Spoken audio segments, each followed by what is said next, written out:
This program contains adult content.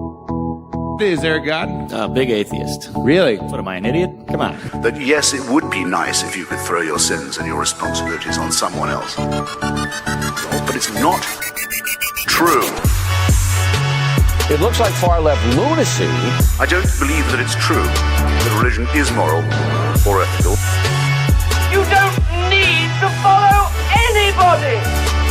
It's not human intelligence! If someone doesn't value logical consistency, what logical argument are you going to give them that will demonstrate that they should? Hello and welcome to the Godless Rebelution. Today is Monday, March 18th. This is episode 243. I am Dan Ellis. I am Ryan Duffy? You are. Oh, thank you. You are Ryan Duffy. And this handsome fellow to my right. What? Is someone Mr. else is here? Mr. Matt. How you guys doing? I'm alive. Yeah? Hey, me too. Yay! Yay! I like that. I like that on both counts. What have you guys been up to over the last week? Not a whole lot of interesting things. Yeah? How's the nipple? It's still doing good. Yeah? It got a little gooey one day. Oh. That's such a strange adjective. Gooey. Well, just like the healing process, just like goopy coming out of it. But it just did that one day, and like out of the wounds. Not your nipple. I wasn't lactating. Okay. It was out of the wound. Yeah. So that doesn't sound good. Still. Well, it wasn't like an infection. It's kind of like like when like a wet scab. Yeah. Okay. Mm-hmm. So I just had I salted it, and it was good to go. Mm-hmm. Yeah. Ugh. So now you have a salty, goopy nipple. What's what they said to do? Is actually soak it in salt water. Huh. Help with the healing and blood. Yeah, nothing can live in salt water. Well, I think it just helps dry it up. You got a bunch of brine shrimp all around your nipple now. Tuna fish. But no, it doesn't. Sharks. It just did that the one day. Then it hasn't been sticking to the piercing at all or anything. So I'm like, I think it's healing up good. So do you rotate it? Do you play with it a lot? I try not to play with it a lot. The other night, laying in bed, I rolled over and I moved my arm across my chest and my finger caught it. And I was like, ah! I know I'm awake. For a second, I'm like, do I turn the lights on? Because it feels like I ripped it. Do I even want to see the damage that may be done? I just kept patting my nipple, and I'm like, okay, my fingers are dry. There's no blood. I don't feel any blood on my hands. Okay, it's not bleeding. Should be okay. Oh, but yeah, that hurt. Yeah, I'm sure it did. It's it doesn't hurt to touch or move around or anything. Mm-hmm. It's just if you hit it or if it gets caught and pulled on. Mm-hmm. Oh yeah, that fucking hurts. So no punching you in the tit for a little while. No, then I use one of those little loofah things in the shower, so I gotta be careful I don't get any of that caught on it. Ooh, yeah. Ooh. Yeah. Yeah. Yeah. Very gentle with it. Ooh. And you, sir? I have nothing as exciting as a gooey nipple story. I share. But things are pretty good right now. Pretty good. Did you ever watch, what is the name? The Patriot? Or just Patriot? The movie? The series? Oh, no. Oh. I thought you meant the Mel Gibson movie. Yeah. No, there was was it on Amazon, I think? Amazon Prime. There's a series called Patriot, and it's this guy who just, he's depressed. He has some depression issues, but he's also a agency hitman kind of guy. Okay. And he seems like a decent guy that is thrust into this world of having to do awful shit that he doesn't like doing, and that just kind of feeds into his depression and makes it all the more worse for him all the time. So he kills somebody, he's all droopy about it, and then as he's trying to accomplish the mission goals of killing somebody or getting a bit of intel or whatever, in trying to make things right for people that he's wronged, it just always goes completely awry and just makes things worse and worse all the time. But it's not really giving anything away. But at the end of the series, it's ended now. I think it ran for 3 seasons, maybe 4. But at the end of the series, he always has this thing where somebody asks him, "Hey, John, how you doing?" pretty good. That's just his go-to. Like, his life is in shambles. Everything, the world is falling apart around him, and his answer is always just pretty good. Mm-hmm. Somebody asked him, like, really pretty good? And he's like, it's my go-to. So when you said that, I was like, oh, it reminds me of John from Patriot. That's always been my go-to. Like, how you doing? Still alive. I usually go with fantastic for some reason. Or, pretty good. Yeah. Pretty good. Anything else? Well, I got my car back.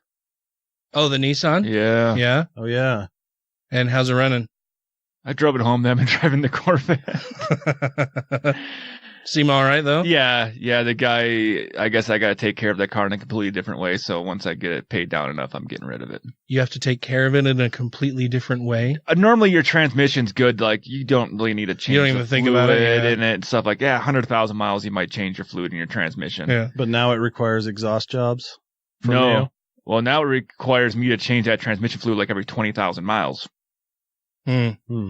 Because apparently those transmissions burn the oil up inside of them, and that's what mine did. It burned all the oil up, and there was nothing left. Oh. I'm like, that happens in these? He's like, yeah, it happens in them. Yeah, I'd say you should... Yeah, I made a comment. I'm like, well, it's pretty much highway driving. He goes, yep, that's what'll do it to him. Like, really? Highway driving is not good on these transmissions. I'm like, what the fuck are you saying? He's like, they heat up. That's ridiculous. Yeah. Huh. Well, I'm sorry. That sucks. Yeah. I haven't done a whole lot other than just work is still fucking nuts all the time. It's just crazy. Super, super busy. I did replace the faucet in the bathroom down here yesterday and have bruises across my back because Tracy was whipping him climbing into the cupboard underneath the sink to replace the fucking faucet. I hate, like, I'll do home improvement stuff. I don't mind, doing some wiring's minor construction shit. I don't mind. I fucking hate plumbing. I've always fucking hated plumbing. Yeah. And it's probably just because I'm not very good at it. Almost every time that I've tried to do anything plumbing wise, there's always some tiny fucking leak that I can't get to stop, and it drives me insane. Yeah. And that's what happened here. I replaced the faucet. The faucet works fantastically. It's great. It's awesome. Super good. Works wonderfully. It's the drain in the sink. Mm-hmm. The bottom of the sink where the drain spout goes down into, I replaced the whole assembly and everything. And for whatever reason, I just can't get it to seal very well there. And in a fit of rage, after fucking with it for hours yesterday, I was just like, fuck it. I'm done. I'm going to fucking call somebody. And so I have a plumber coming on Wednesday. And we'll probably just end up replacing the whole shooting match because you broke it. Well, I think I may have, because I just thought, oh, well, maybe it's just not tight enough. I need to put some man grease on this and just fucking crank it as hard as I can. And as I'm tightening the plastic fitting under the sink that's supposed to compress this gasket up into there to stop the leak, I'm tightening, and then I hear snap, and then it was really easy to make it turn some more. And I was like, well, that can't be good. Nope. No. Fuck it, I'm done. I'm calling somebody. Shit. Because then it's like, oh, great. Well, now if it is broken, then I've got to dismantle the whole fucking thing under there again. And this is after I had dismantled the whole fucking drain and the P-trap, and it, oh, God, I fucking hate plumbing. It sounds like a shit show. Yeah, it was awful. But so we'll have somebody come out and fix it, and I will pay them and be grateful to pay whatever I have to just fucking be done with it. Get it taken care of. Yeah, it's awful. Yeah. So there was that. Golfing over the weekend was fun. It was fucking cold though, man. It was barely above freezing when we started. Oh yeah. We got hit by all that snow and shit earlier this week. Yeah, too. like 2 days before or 3 days before the tournament that I was supposed to play on Saturday. There's a tournament already? Yeah. First tournament of the year. Well, first monthly tournament. And we didn't play terrifically, but it was fun. And it was just wet and muddy and not great conditions. I have a cart cover, and then I got a little portable propane heater with some accessories for the propane heater. So you can make top ramen while you're out and there? it got hot in the cart. Like we ended up opening the doors and driving around for a little bit because it got really warm in there. The heater is awesome. It works really, really well. But yeah, it was fun. And yeah, work's been crazy. Did the plumbing thing and just watching my news programs on Sunday, which brings me to the next thing that I wanted to mention during the opening here. So I watch news like all the time. Yeah. That's what's on. And if I'm in the kitchen or wherever, it's usually on in the background while I'm working throughout the day. I watch a lot of news. I'm kind of a news junkie. Yeah. From multiple sources. Local and national. Yeah, both. Well, so you do your Fox News on Sunday. Yeah. Well, so on Sunday I watch This Week with George Stephanopoulos. I watch Meet the Press with Chuck Todd. I watch Fox News Sunday with Chris Wallace. I watch Face the Nation with and I don't watch that one nearly as much because it's only like half of the show airs here for whatever reason. I watch GPS. The Global Public Square, and there's one more that I'm trying to think of. Sesame Street. That is slipping my mind. Anyway, so I watch like all the Sunday news programs, and I usually pick up a few different, funny or interesting sound bites as I'm doing it. This week there were a couple that I really liked, especially in light of the New Zealand shooting at the two mosques there in Christchurch, which is ironic. Yeah. A couple of mosques in Christchurch, New Zealand. But there was this bit from Matthew Dowd on, and both of these are from This Week with George Stephanopoulos. This one from Matthew Dowd I thought was pretty good. I mean, what we've seen over the course of the last few years is we've seen this radical white supremacy, radical white nationalism that's arisen. It's now killed people in a mosque. It's killed people in a Jewish temple. It's killed people in a Christian church in Charleston, and it's killed people in a Sikh church in Wisconsin. So it's broad and base. It's killed people in Norway. It's killed people in France. It's killed people in England in this. To me, when you look at this, there's three things that I think are causing this, or to touch on that actually we have to deal with. One, global communications, as you talked about, as it was talked about on the piece at the start of the show, is that the radicalization of people that have these feelings now be able to connect to each other in a much deeper way because of technology. Two is we don't prioritize our resources in the government in dealing with this issue. As the stats have shown, 75% of the people that have been killed by terrorism in the United States of America have been by white nationalists. 75% of the people killed in the United States were killed in terrorist acts were killed by white nationalists. Well, we know probably has the least amount of money spent towards curbing that. It's what we see happening too. I mean, when there's a shooting and then they find the shooter, it's some right-wing white guy, over and over again. I mean, that's exactly what we see. In this country, not by ISIS, not by radical Islam, but by white nationalism. We spend billions and billions and billions and billions of dollars against radical Islam and not on white nationalism. And the third is the words we use and the rhetoric that's done. When you bash immigrants, when you bash refugees, when you say we want to put up a wall, when you say we want to ban all Muslims, it's not responsible for it, but it does cause this cauldron of. Yeah. Well, it also emboldens the people that have the same rhetoric. Yeah, the people who already believe that way. It just enforces the shitty beliefs that they already have, and normalizes it. When you have the president of the United States in almost every fucking interview he does these days talking about all of the drug smugglers and rapists and criminals coming from Mexico, it's pretty easy to see how so many people then who listen to the orange jackass would say, oh yeah, well, those Mexicans are bad people. All Mexicans. Yeah. Or that you start to have that reinforced and that narrative framed in your mind that, oh, Mexicans are dangerous people. And we should absolutely try to keep them out of our country. And the ones who are here, If they haven't caused problems yet, they're going to be a problem eventually. They're going to join MS-13. They're going to start dealing drugs. They're going to become mules. They're going to participate in human trafficking. They're going to be rapists. They're going to be robbing places. And that just doesn't fucking happen. That's not how any of it works. The opposite of the statistics. Yeah. And like Matthew Dowd said, 75% of the people killed in the United States through terrorism have died at the hands of white nationalists. Yeah. And we don't allocate any resources to stopping that.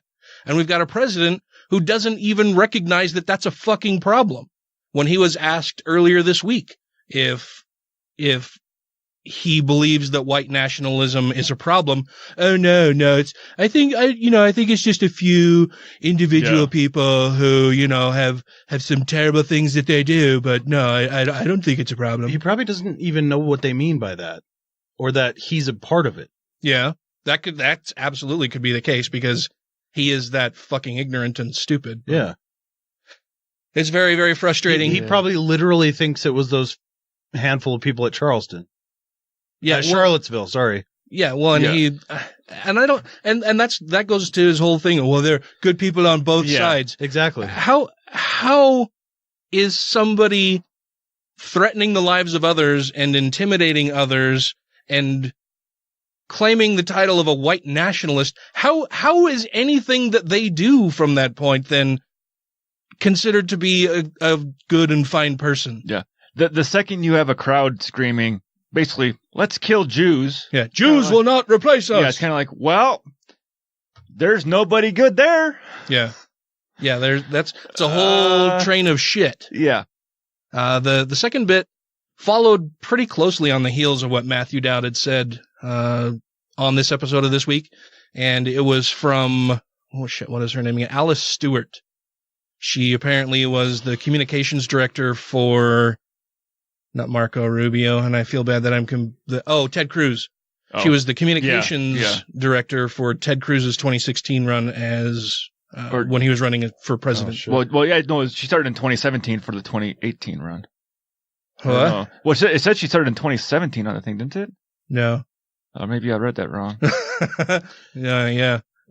But she's a Republican consultant, and in your mind picture mid to late 50s, blonde woman, white Caucasian woman, bejeweled or bedazzled cross with a diamond cross pendant on her necklace, or diamond cross on her necklace, as she said this.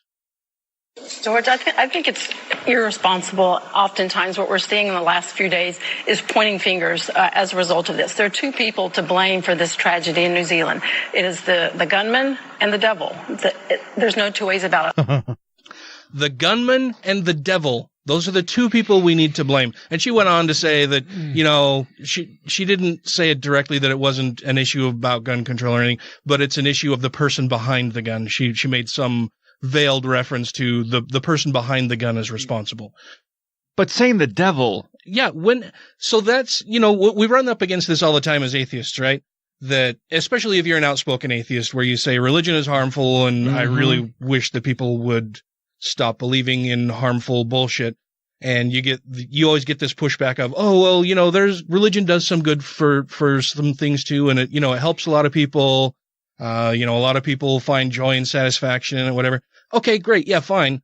But when you are on a national news program and you are in the spotlight as somebody who is a communications director for somebody running for the office of President of the United States, and you say such dumb shit as there are two people responsible, the gunman and the devil, when you blame problems on a non-existent entity, how the fuck are you going to fix something when you're blaming something that doesn't fucking exist in the first place? And something had to put this idea in his head to begin with. Yeah. Yeah, he was motivated. It was a racist and religious attack, right? A racist and religious terrorist attack. He also, I guess, I've seen the photos of his weapons that he had. They had with like white marker, like whiteout almost, it looked like a bunch of words written on them. I guess on some parts of the gun, he had written the names of other mass shooters on it that had went and taken out my heroes, other people of race. Oh, geez. So people that he looked up to, people that he looked up to that also did this. And I guess in his manifesto, he had a picture of himself wearing a "Make America Great Again" hat, saying, Trump and the alt-right and everything is super good, super awesome. They're just great. Yeah. And then, on the heels of the shooting too, you've got dumb fuckers like Rush Limbaugh. Oh yeah, it's saying like the false flag bullshit. Yeah. The quote from him was, "Well, there's an ongoing theory that the shooter himself may, in fact, be a leftist who writes the manifesto and then goes out and performs the deed purposely to smear his political enemies, knowing he's going to get shot in the process. You just can't. You can't immediately discount this. The left is this insane. They are this crazy. And then if that's exactly what the guy is trying to do, then he's hit a home run, because right there on Fox News it says shooter is an admitted white nationalist who hates immigrants." That's a good voice. Thank you. But if the person is an admitted a left-wing type person, like, see, look what the left-wing's doing. It's like, you don't think that's a false flag? Why is it only a false flag when it's someone that proclaims to have the same beliefs as you? It's a false flag because it doesn't fit my narrative, Ryan. Yep. It doesn't fit what I want to believe about this country is that white people are superior, religion is good, Trump is an awesome, brilliant man, a great leader, a wonderful business person. That can be debated. I think all of that can be debated and shown to be absolutely fucking false. But it's what people want to believe. Yeah. And when you coddle people and allow them to believe what they want to believe versus what is objectively true, you set yourself up for failure time and time again. And we see it with shootings like what happened in New Zealand, with what happened in Charlottesville. All of these different things that are happening when we allow people to hold on to their fucking delusions rather than face objective reality for what it is. Yeah, it's a way to incubate tribalism. Mm-hmm. Yeah. To set up these little pods of, echo chambers, is cliche, but when we don't break that down, like what we have, this is what sprouts from those areas, from the bad ones anyway. But the problem is people believe this shit. Yeah. Well, yeah, that's. I mean, people believe, it's the left is trying to smear the right, or they're trying to take your guns away, so they're going out and killing, pretending to have shootings going on to make a reason to take your guns away from you. And yeah, of course they do. If they didn't think the left was bad, they wouldn't be right. They wouldn't be on the right. They would be on the left if they thought it was good and right. So. Well, I mean, thinking one side's good or bad doesn't, I think, play into having to make up complete and total utter lies about the actual killing of people. Well, that's the other thing too, though, right? Is that if your part of the narrative, if your side of the aisle was correct in their beliefs and you had good information to go by, that's what you would use. You wouldn't make up bullshit, right? You wouldn't be forced to make up lies about what other people are doing and use that to reinforce the narrative that you're promoting. You could just use objective reality facts to support what you are saying, right? And they can't. And so they do shit like this, like Rush Limbaugh. Yeah. Well, remember that time they were right about the pedophile ring in the pizza shop? Yeah. Oh, that's right. Yes, that was absolutely correct. No, but then also, I heard immediately after it happened, people started putting narrative out there on Facebook and social media. Well, see, gun control doesn't help. New Zealand has a gun ban, and look at this happening. So I had to go to the internets. Had to go look it up. I'm like, I know Australia has a kind of a gun ban. It's just really restrictive. I'm like, okay, what has New Zealand got? You're allowed to own a firearm in New Zealand as long as you follow the correct protocol, which was you had to go through a firearm safety class. You had to be signed off by the local police department saying that you are safe and authorized to have it, and they register the gun to you. And then you have to have a safe in your house, and the safe where you locate and the type of safe you have has to be inspected by the local police department to make sure that no unauthorized people in your house can gain access to your firearms. Have to own at least 14 sheep. Well, depends if you have sex with them. Yeah. But if you have meet those criteria, you're allowed to own a firearm. You have to really like kiwi birds. Yeah. And but the number of firearms in New Zealand, I think they said that of like 1.3 million people in New Zealand or something, that there's only like 150,000 licensed firearm holders in the country. Oh yeah. Do you know? I don't know, and so I'm wondering if you, in your stumblings through the internet looking at this stuff, do you know if this guy had his weapons legally or illegally? It sounds like he had them legally, which people were looking at it because in order to own a military style weapon like an AR-15 like he used, it's more stringent. But it sounded like he did have authorization to have it, which is why they're saying they want to restrict it further, being like, well, if this guy was legally able to get these guns and then do this, like, we're obviously missing something here. Because it's, there's a psychological evaluation side of it that goes on, and it's all registered. So if he were found to be mentally incapable of owning a firearm, they would be able to go to his house and get him. So there's that. And it's probably a lot harder to get a firearm in New Zealand. It's not like saying, well, look at Chicago. Oh, sure, it's like, yeah, they can go to Indiana. New Zealand's a fucking island. It's probably pretty hard to leave the island, acquire a firearm, and then import it back into the island because you have to go through customs and it'll probably be checked, it'll probably be found. So it's probably a lot harder to get a firearm into New Zealand as it is in any town in the U.S. that has restrictive gun laws. Yeah, nobody's checking your trunk as you drive across the state line or city boundary. So I just wonder if I didn't see what New Zealand wants to do. I did see something today. I didn't read the article saying a lot of people are voluntarily handing their weapons in New Zealand now, basically saying, I don't want my guns anymore. Even though they weren't calling for not like a buyback, but like a turn-in. A turn-in. They weren't calling for a turn-in, but people were voluntarily coming in and being like, yeah, I want to relinquish my weapons. Probably people are like, I don't use them anymore. I don't want these to fall in the wrong hands. Take them. So I'm not worried about having to overthrow the New Zealand government with my weapons. Yeah, I'm like, I don't think this ain't America. I don't have to worry about that kind of thing. But it looked like New Zealand is looking at doing a lot harsher gun laws in the country now, even though they are fairly restrictive. But a lot of the restrictions they have, I believe, they should be around. You should have to have a safe, have your guns locked up in a secure place. You should have to go through a safety class and prove you know how to use the weapon. They should have to be registered. And if anything happens that you are found unworthy of being able to own a firearm, they should be able to come take them from you.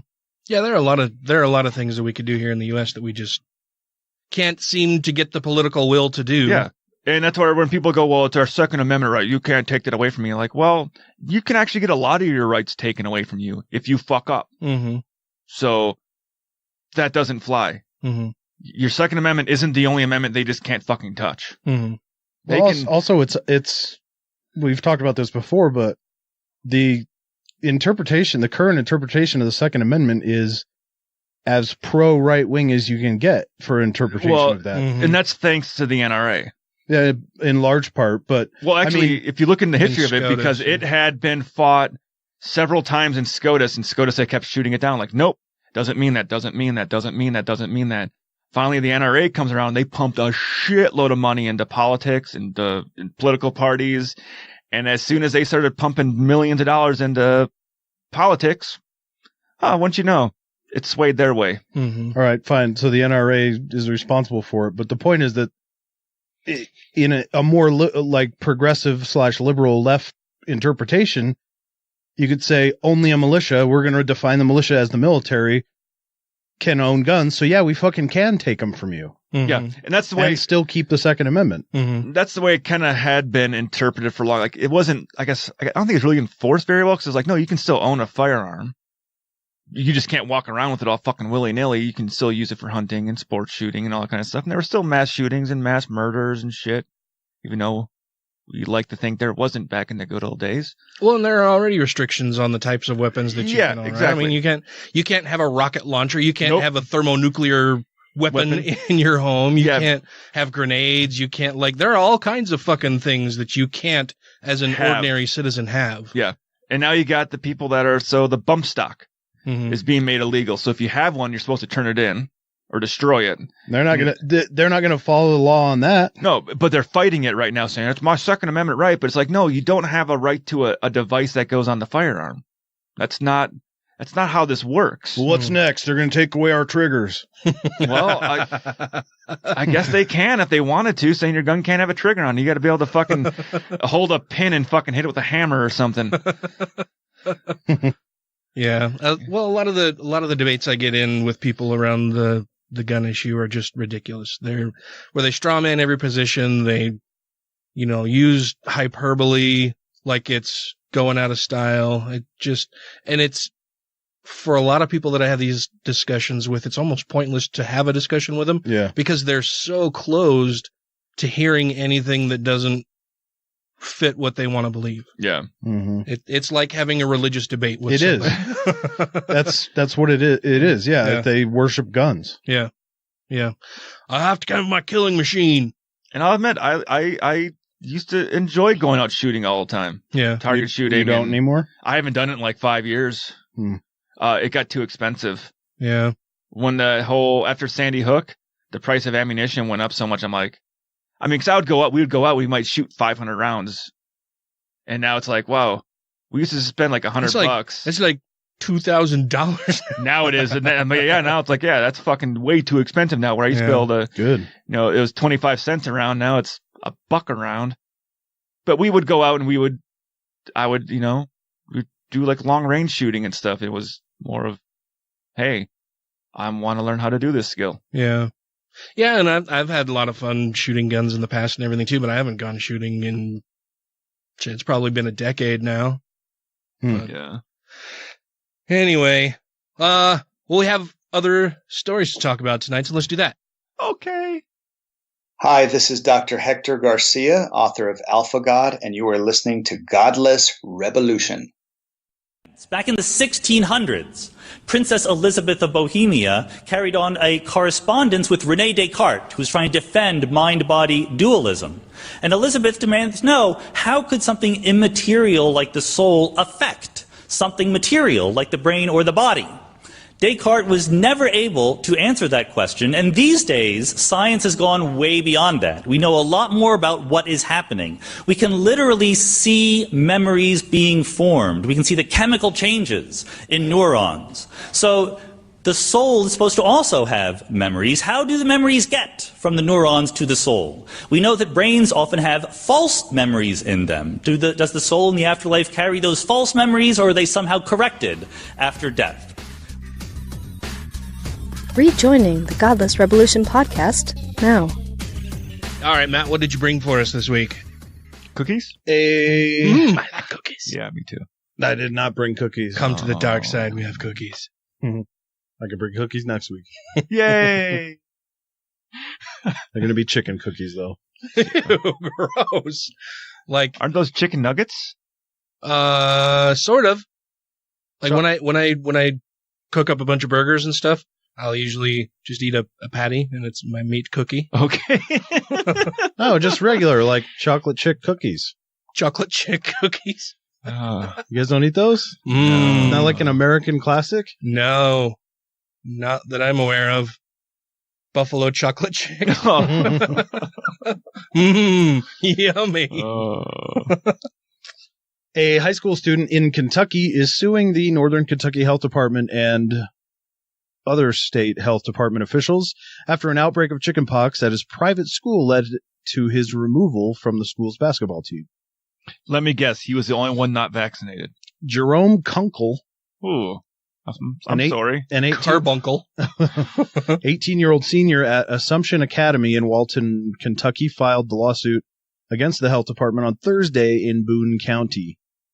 The suit alleges that the department violated Kunkel's freedom of religion and other rights after the health department implemented a 3-week ban for unvaccinated students to attend classes at Assumption Academy and neighboring Our Lady of Assumption Academy. Our Lady of Assumption? Yeah. That just sounds weird. It sounds like, what are you assuming? Yeah, it's very weird. So he goes to a religious school, and he's saying now his religious rights are being violated by the state. By the state, yeah. Is this a private religious school? Both schools are private Catholic institutions. But I think the state can still step in when there's an actual, safety and health issue going on. That's what's happening. Yeah.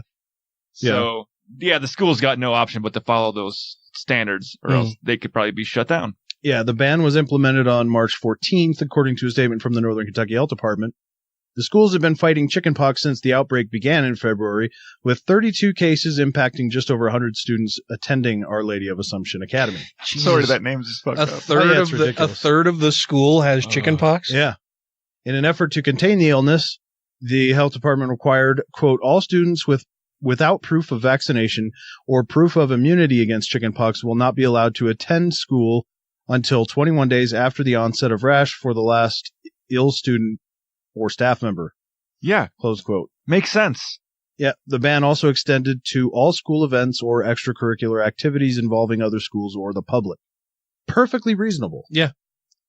In addition, quote, all school events and extracurricular activities involving other schools or the public have been canceled until 3 weeks after the last student or staff member experiences symptoms. I mean, it's the definition of a quarantine. Yeah. Yeah. These events would include any instances where students from Our Lady of the Sacred Heart Assumption Academy are going into other schools, public areas, and or public other schools are coming to Our Lady of the Sacred Heart Assumption Academy. Say that again? So anywhere there's students moving back and forth through the public or from school to school. They're no go. Events include, but are not limited to, sporting events, which is why it's relevant here, but also includes fairs, festivals, music, and other events. Nothing seems too weird about that to me. I mean, it seems like they're following basic... That sounds like a public health safety concern. Medical science. What medical science would dictate about how to handle something like that. Yeah, but what did God's science say to do? No, that's the problem.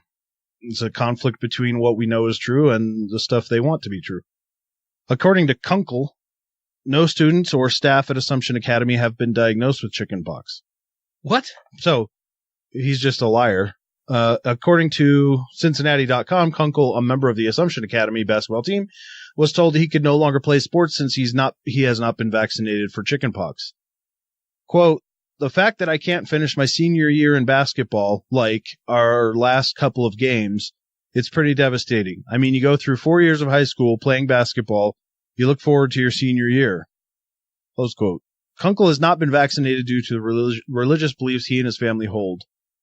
Among other fundamental and deeply held religious beliefs of Mr. Kunkel and the beliefs of his family is that the use of any vaccine that is derived from aborted fetal cells is immoral, illegal, and sinful, the suit reads. What are there any vaccines that are derived from aborted fetal cells? I don't think so. No. Well, they explain this, and it gets even worse than just that. Oh, okay. But how interesting would it be that in another few years that all anti-vaxxers are right-wingers because of this nonsense? Though current vaccines for chickenpox do not utilize fetal cells, the initial vaccination created in the 60s, along with several other vaccines, were developed using aborted fetus cells. Like stem cells? No, aborted fetus cells. But I mean, were they taking, creating stem cells from them too? Bill Kunkel, Jerome Kunkel's father, said he tried to talk to the Northern Kentucky Health Department before the lawsuit was filed, but that the department would not budge. Of course they fucking won't, because this is a health problem. Yeah. Not a spirit problem. It's terrible that they can do this in a free country, Bill Kunkel said. But see, he doesn't seem to get that, your freedom stops where it starts harming other people. Yeah, what about the freedom of all those other people? Who don't want to have the fucking chickenpox. Yeah. What about my freedom to burn your house down? Right, exactly. I have the freedom to matches. Yeah. Kunkel's lawsuit also states that an official with the health department displayed religious animus toward the family, writing in an email, and I want everybody, but especially you two, to listen for the religious animus. Help me pick it out of this. Okay. Ears are open. All right. Without definitive evidence of immunity, a person could be a source of potential exposure, even if they are currently healthy. It's impossible to know how anyone will react to chickenpox. Therefore, we must act with an abundance of caution. Is that it? Yeah. So it didn't end. There was no fuck God. There was no mention of religion at all, or even supernatural beliefs. Well, but what about the animus, though? Wasn't that the name of the machine inside of where the guy, I can't remember, Assassin's Creed? It was the Animus machine? Yes. It was, I think. Or something similar. Yeah. I didn't see one of those machines in that. I think he's grasping at straws as he's falling off the cliff. There is one more paragraph from the health department. Maybe it's in there. This will wrap it up. Yeah, it's got to be in this one. Mm-hmm. We're aware of the lawsuit filed by Jerome Kunkel and want to state that the actions taken by the health department with respect to Assumption Academy were you mentioned Religious Academy. Mm-hmm. With respect to Assumption Academy were done consistent with this agency's statutory charge to protect the public health. The recent actions taken by the Northern Kentucky Health Department regarding the chickenpox outbreak at Our Lady of the Sacred Heart Assumption Academy was in direct response to a public health threat that was an appropriate and necessary response to prevent further spread of this contagious illness. I didn't see any animus. Did you hear any? I didn't hear any either. Well, following their charge to, what was it? I believe the quote was protect the public health. Ooh, yeah, we don't protect that. We're charged with protecting the public health. Yes. And apparently they're not using Jesus to do that. And we're done or oils. Consistent with this agency's statutory charge to protect public health. Yeah. Yeah. Yeah. They're not, instead of praying, they're doing something. Oh, yeah. So clearly there's religious animus there. Boom. Mm-hmm. Found it. I'm wondering if the two schools had interactions recently. Like if they both go to the same, like maybe they church, maybe they were playing a basketball game against each other. Game. Well, because it's the whole school. It's not just the basketball team. So it's all the students. So there had been some way that maybe both schools were at the same event at something.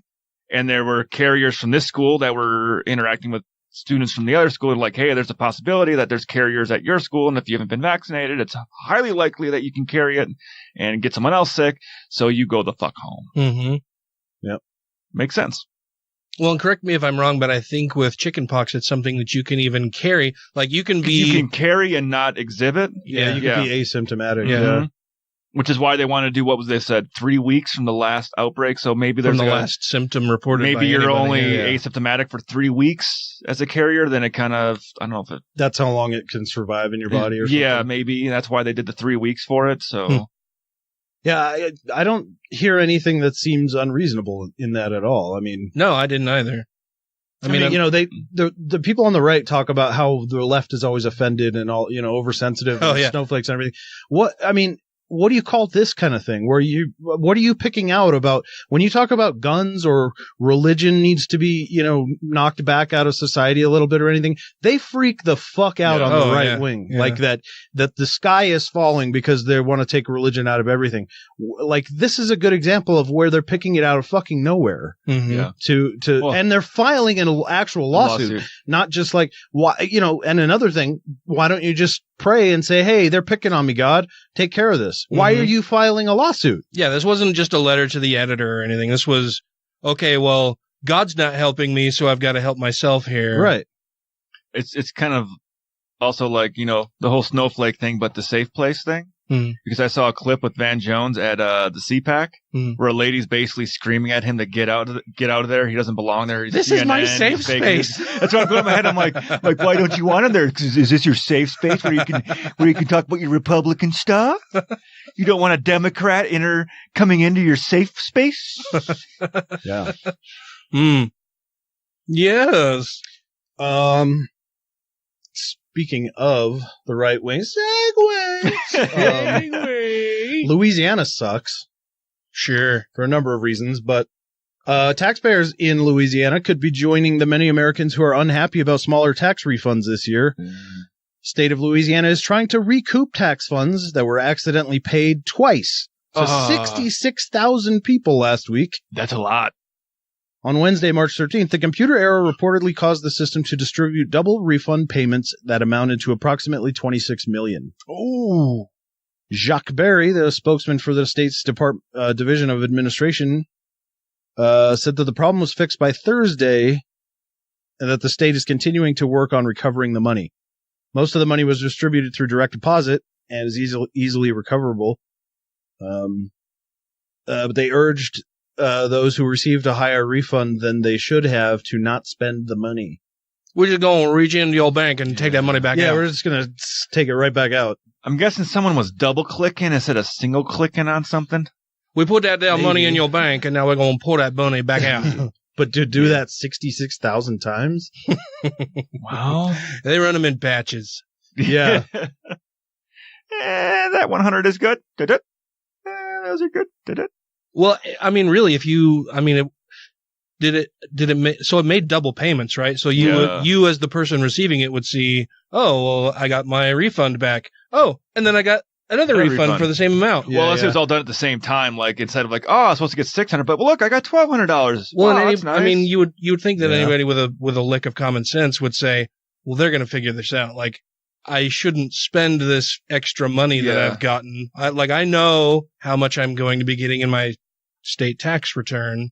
So I know that this is a mistake. Clearly, it's not going to stay there forever. I should make sure to not use those funds. But two things. We're talking about Louisiana. So are they smart and know what they're supposed to be getting back? And then Mardi Gras don't come early. Yeah. And also you're talking about a state that largely believes tax is theft anyway. Mm-hmm. You know. Well, so, or I don't know. As I learned, when you make a small little error, you get the letter in the mail saying you don't owe $900 in taxes. You owe $1,900 in taxes. Mm-hmm. Like, oh. Fat Tuesday going to be hella good on this here, telling you, mail. Yeah, so I got that letter in the mail saying I owe $1,000 more than I thought. Oh, yeah? Yeah. Yay! Oh, shit. I didn't know you were slipping in an actual fact. Yeah. I got a letter in the mail from the IRS saying, hey, by the way, you miscalculated this, so you don't owe $900, you owe $1,900. Yeah. Damn it, did they have you do anything with percentages on there? No. Oh, I see. It was, I got the amount of payments I had made to that first-time homebuyer thing incorrect, and I went back and looked, and I'm like, oh, yep, I did put the wrong number in there. That was going to be my next question, is how did you fuck that up? Because Trump is giving everyone a ton of money back. Yeah, no. I put in what I had paid off already when I was supposed to put on what I need to pay off yet, which was $1,000 difference. Okay. That's definitely a Wisconsin thing. Yet. Yeah. The yet. I've noticed just in conversing with you and hearing other people from Wisconsin, and I think maybe Michigan too, they use yet, like at the end of a sentence. Okay. Yeah, like now I'll pay attention to what I say. Like, and it's just a regional thing that I've noticed. Like me at the end, well, I was going to do this, but you know what? Not yet. No, that's quite it. Yeah, no, one. Like instead of like the word still, like we have to do that yet. Yeah. Yeah. Oh yeah. I agree. I say that. Yeah. I don't think I ever really used the word still, unless you're talking about whiskey. Yeah. Or I've raked the side, but I got to do the back yet. Yeah. That. Yeah. That's it. Yeah.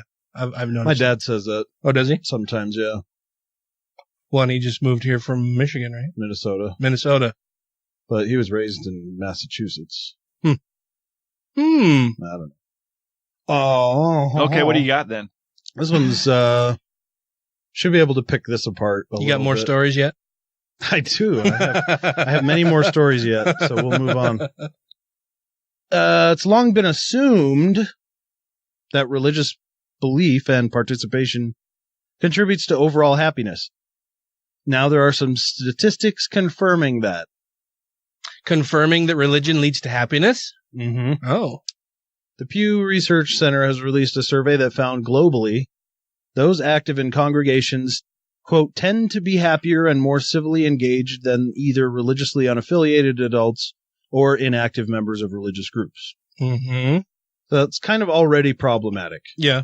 Okay, why do you think so? Well, I think so because a lot of the people who aren't active in a religion don't have that same network of social support, right? They're not out in their community and communing with others to help them do anything that's going on, really. To be civilly engaged. Right. And all that. Yeah. Yep. The Pew survey covered more than 24 nations, including the U.S. Religiously affiliated people in Mexico led the way, with 71% of them describing themselves as very happy. Okay. In Colombia, 58% of actively religious people said they are happy. And the other 30% want to come to America. It's an invasion of the rapists. Yeah. The other thing I'm not sure about is if anyone was asked beforehand that they were going to be talking about whether religious people are more happy or not, and then said, how happy are you? Are you religious? Because that's sort of... Or is it the religion that makes you happy, or are you just... That's sort of priming it, but then if you don't ask anything, you just say, how religious are you? Or how would you rate your happiness? Then you don't know why they're happy. Yeah. Those are unrelated, so... Yeah, well, in a lot of the studies, it depends on how the question was phrased to everybody and in what order it was phrased, what preceded it, what followed it. Yeah. So, because you're right, it can, different questions that you're asked can prime you toward one thing or another. So, yeah. In the United States, 36% of actively religious people said they're very happy, which is really interesting. Yeah, because what are the rest of them doing at church? Adderall. Wishing they weren't there, and that's why they're really unhappy. Yeah. Compared to 25%. Each for the inactive and unaffiliated, according to Pew. So in the U.S., the unaffiliated are actually happier than the religious. No. What was the number for in the U.S. for the 36 of actively 36. religious, and then 25 each for inactive and unaffiliated. So that's 50. Only in Ecuador, South Africa, Hong Kong, and Slovenia did either inactive or unaffiliated people report higher levels of happiness than those active in their faith, which totally ruins the entire study right there. If they're trying to show that religious faith equates to happiness, then they show 4 solid examples of countries when that's completely flipped on its head. Well, and they're in countries where religion isn't a major driver in those countries. Like China's not a very religious country to begin with. China's not on here. Oh, what was it? I thought you said China. Ecuador, South Africa, Hong Kong, and Slovenia. Oh, well, Hong Kong. Oh, you're racist. Yeah. Well, it's right in the middle. I know. They're the ones that named it Hong Kong, for God's sake, right? That's racist itself, it seems like. I mean, it's an island by China. Well, it strikes me too as you're going through this and listing the different numbers, and the non-affiliated or non-religious people aren't as happy. How much of that unhappiness stems from being surrounded by a bunch of people who believe in fucking nonsense? Yeah. Right? And feeling like you are alone in Right. I know here in Utah, that can be really, really difficult for people, even if they were formerly religious and then leave, right? They leave behind a ton of stuff. Yeah. And then even people who were never religious struggle here in Utah because of the one predominant faith that is in your face every fucking day, everywhere you go. Yeah, you can't just live your life normally without that constant drum beating, right? Right. And so this is totally useless paper I brought. Well, it's like I'm sorry, Ryan. I was just going to say, the religious people may be happy because they have that sense of community and sense of civil engagement, and the people who aren't religious aren't involved in any of that, and then they're ostracized by the religious people. So, I mean, you could flip the whole premise on its head and say, out of all of these people who don't believe, this number of them are unhappy, and religion could be the cause of that. Right. It's even one of the guys I was working with, not last week, but the week before, was from Montana, and he is LDS. But he's Montana LDS. So he was saying, he goes, I cannot stand Mormons in Utah. He's like, I cannot stand them. He's like, they think there's something special in their. They're taught that they are. And but he was also going into being like the way they treat other people is horrible. So for him, like if he had to come and live here in Utah and be around that kind of religious side of it, he might not be as happy as he was with his religion in Montana, because it's a totally different community of religion depending on where you're located at and what you grew up with. So, he got taught one kind of Mormonism, and I've heard other people say it. I think we've said it. It's a special kind of Mormonism here in Utah. They're extra Mormon-y. Oh yeah. Well, and whenever we've had somebody in here who moved to Utah from out of state or was a Mormon outside of Utah and came here. Shit, even when we had Sean McCraney sitting in here, who now would you say he's an evangelical-ish? Not really evangelical. Well, we had him in here for 2 hours trying to describe what it was. Yeah. So it's his own thing. Yeah.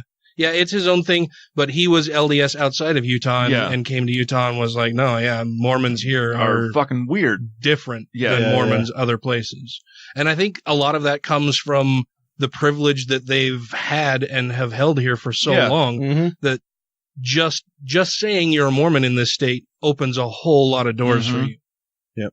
And leads people to think that, well, you must be a good person then because you're LDS. And that's, of course, not how true. things really work, but we hear that all the time. Oh, he's a good X brand of religion person. Oh, he's a good Catholic person. He's a good Mormon. He's a good whatever, as if believing in some supernatural bullshit automatically conveys some special benefit of, oh, well, this grants you special access. This unlocks an achievement for you to be a better person just because you believe in whatever fucking brand of nonsense you want to believe in. Like, I think I've mentioned it on here before that one of the guys I used to work with that was also a sheriff said when he would pull people over every once in a while, he would get their temple recommend card handed to him, not the driver's license. Yeah. And he would tell people like, no, I don't need to see that. I need to see your driver's license. They're like, well, don't you need to see this too? It's like, no, motherfucker. Well, then how many cops are accepting that? That's a good question. Yeah. If people think they can hand, people think they can hand their temple recommend card over to the cop and the cop will let you off. Yeah. When he had it happen numerous times, how many LDS cops were like, okay, be on your way. Oh, brother. Thanks, Elder so-and-so. Yeah. This is Nick Fish, president of American Atheists. You can learn more about our work at www.atheists.org. Make sure to check out our national convention coming up Easter weekend in Cincinnati, Ohio. We'll look forward to seeing you there, and you're listening to the Godless Rebelution. What does Christianity say? Those laws can be suspended. And in your favor, too, if you make the right prayers and propitiations and sacrifices. There can be a virgin can conceive, a dead body can walk again, your leprosy can be cured, the blind can see. Nonsense. It's not moral to lie to children.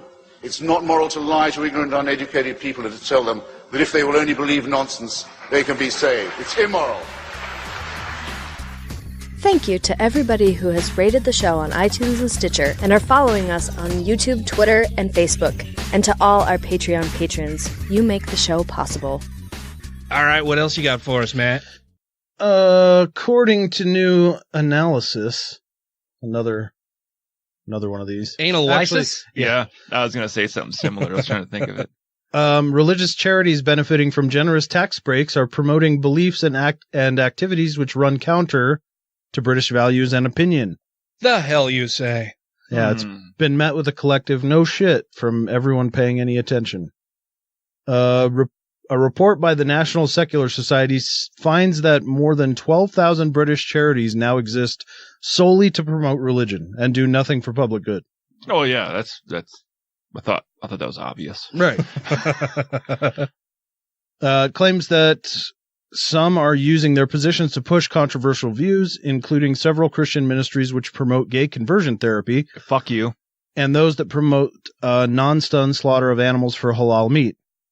It raises similar questions about charities that promote Sharia courts and Beth Dins. Beth Dins? Councils which rule on matters involving disputes in the Islamic and Jewish communities, respectively. Okay.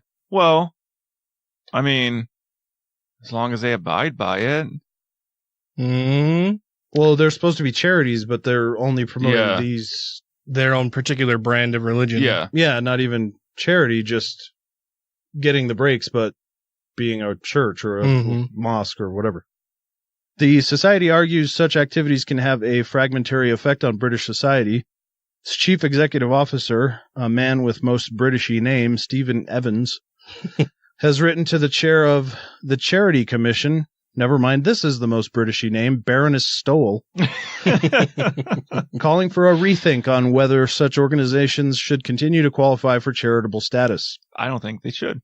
Quote, not only has religion ceased to be the force for social cohesion that it once was, the rise of religious fundamentalism has also demonstrated how religion can exacerbate tension, division, segregation, and conflict in Britain.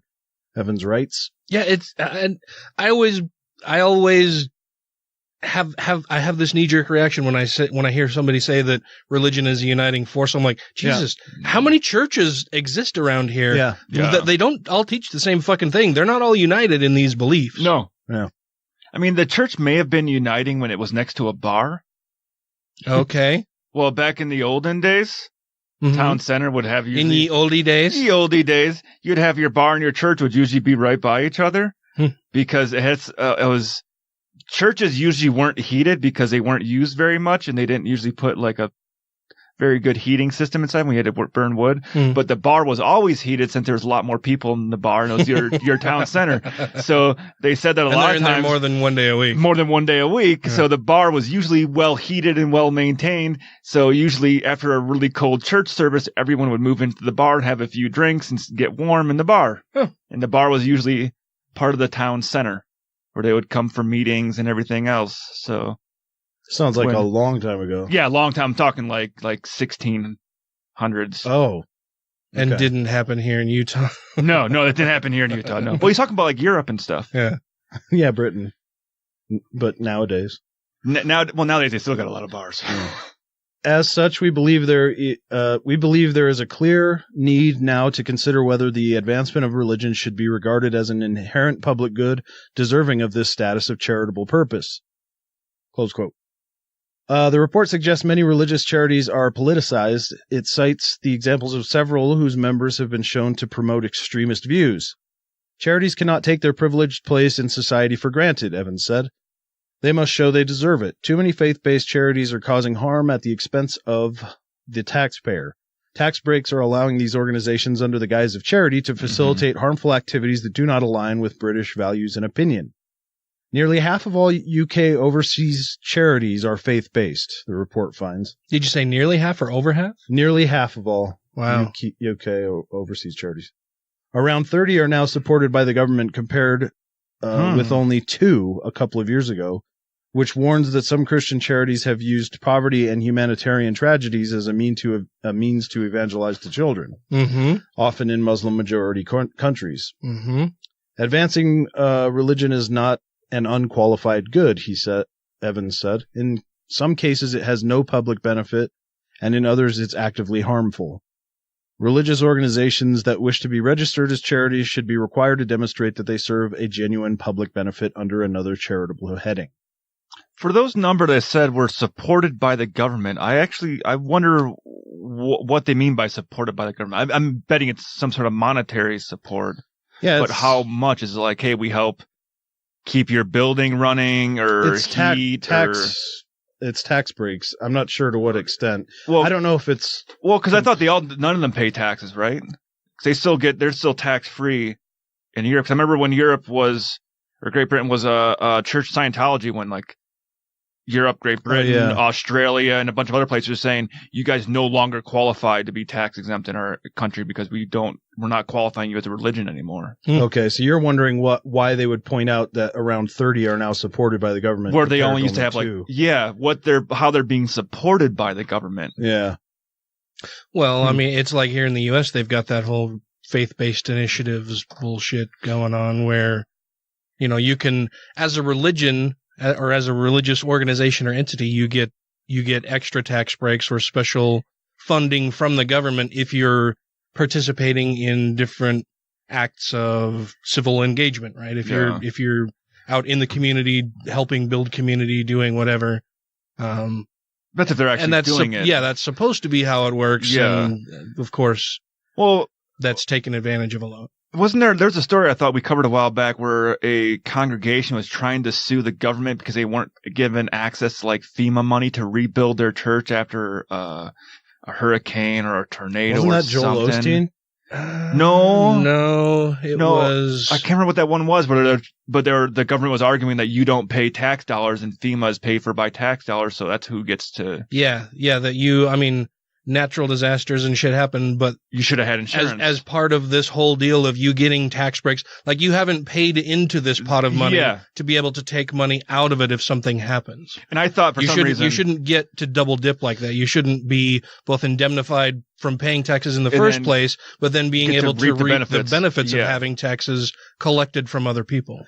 It's not surprising that they expect it, that they think that they. Oh no, or they deserve it. I don't think they understand that situation, that agreement.